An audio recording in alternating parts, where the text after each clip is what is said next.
Keeping your printer in top condition during summer is essential for smooth operation. Neglecting maintenance can lead to costly repairs.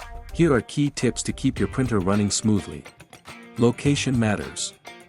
Keep your printer in a cool, ventilated spot, away from heat sunlight.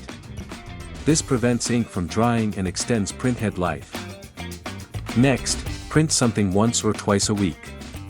Idle printers allow ink to dry on nozzles, causing clogs. So printing something like a grocery list or weekend getaway plans, etc. can be helpful and fun. If you are not printing for a while, then cover your printer with a cloth to keep dust and dry air out. Since even a small amount of dust particles can block the ink flow or even damage the printhead. If you have not printed for a while and are thinking of printing something, stop right there. Before you start it again, perform a cleaning cycle to regulate the ink flow and remove the residues from the nozzles. Follow these simple tips to protect your printer this summer. Keep it cool, keep it clean, and keep it printing.